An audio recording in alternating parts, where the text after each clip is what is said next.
Viriukų. Vilniukas bunda.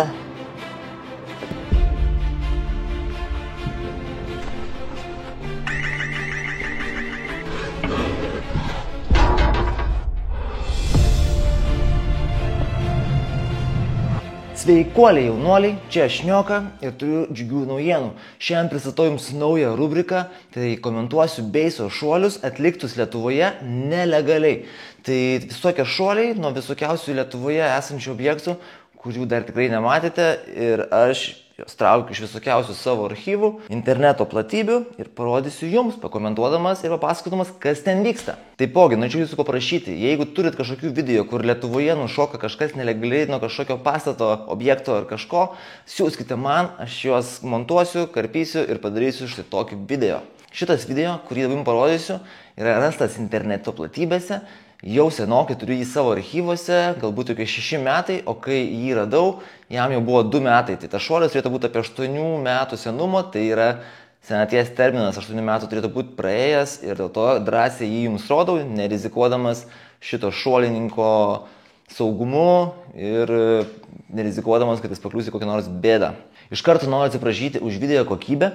Jisai tikrai nėra geros kokybės, nes filmuotas prieš daugelį metų su senom kamerom. Tai ką išėjo iš jo įspausti, tą įspaudžiau, jums parodysiu toks, koks jisai yra. Ir teks pasitenkinti senoviniam GoPro kamerom. Važiuojam į video. Taigi, originalus filmukas iš tikrųjų yra pakankamai ilgas, galbūt netgi 15 minučių buvo. Aišku, aš nemažai visko karpiau ir iškarpiau, nes labai daug pasikartojančio monotoniško vaizdo, kaip kad lipimas kopėčiom ir panašiai. Tai veiksmas prasideda nuo įsibravimo į teritoriją, žmogelis perlipa tvorą, aišku, ta tvora juokinga, kokio metro aukščio tikriausiai, tai nelabai daug sukelia rūpesčių ir nėra sudėtinga įsibrauti šią teritoriją.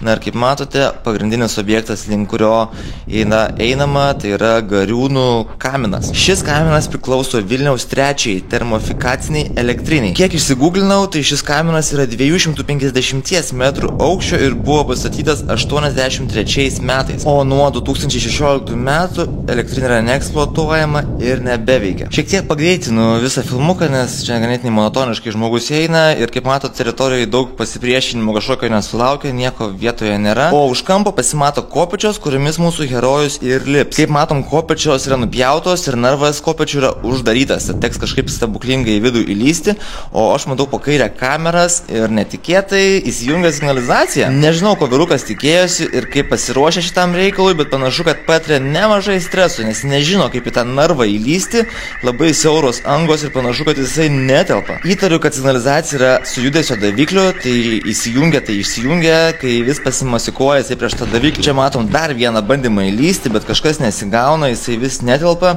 Ir aš manau, kad tai yra dėl to, kad jis ant pilvo yra užsidėjęs parašiutą savo. Tai yra viena iš technikų lipti kopėčiom, nes tada nesiremia parašiutas lipant į nugarą. Ir šiaip ne taip, kažkaip jisai sugeba įsirangyti kaip katinas į tą vidų. Signalizacija kaukia, jaučiu stresas belekoks, bet kažkaip jam pavyksta. Kaip matot, jaunuolis tikrai nėra pasiruošęs šitai misijai, labai čia užtrunka ilgai su tom kopėčiom, bet tuo pačiu apsauga lygiai taip pat nesiskubina, nieks netvažiuoja ir jisai savo ramiai pradeda kopti kopėtėlėmis. Vėlgi, šiek tiek prasuku šitą jo visą lipimą, labai didelę filmuko dalį sudaro tiesiog kopėtėlės, na ir jis pasiekė pirmą atkarpą, pirmą balkonėlį, nesunkiai atsidaro liuką, reiškia, tie liukai neužrakinami, palikti tokie, kokie yra, tik tais vienoje vietoje pačiu pradžiai yra užrakinta ir toliau yra palikta laisvai lipti. Tik man labai įdomu, ar šitas pacanėlis žino, ką reiškia lipti kopėčiom 250 metrų, nes iš jo kvėpavimo, kai sustoja, panašu, kad nelabai fiziškai pasiruošęs tokiai misijai. Žodžiu, manau, mums jau užtenka tų kopėtėlių, katinų į įdomesnius vaizdelius. Na, o šitoje vietoje pats mūsų herojus pradeda komentuoti savo patirtį. Va, tokiu rytų mane šiandieną pasitinka. Neįtikėtina grožio lečikė. Tai planas visai geresnis rutuliuojasi negu tikėjusi. Neatvažiavo jokia apsauga. Signalizacija kaukė pačioj, bet įsijungia po to, tai labai chill. Kad nieko nieks netvarė, nežinau, apsauga šeštadieniais ilsisi, gal miega. Tai ramiai lipu savo, be streso tikėjausi apsaugos, policijos, dar kažko. Nieko panašaus negavau. Džiaugiuosi dėl to, aišku. Tai va, ir mėgaujuos vaizdais, niekur neskubu lipt. Vieną sau lipu. Yra laiko. Saulytė brėkšta. Saulėtekis. Neįtikėtina grožio vietoje kartais tenka atsidurt per šitokias veiklas.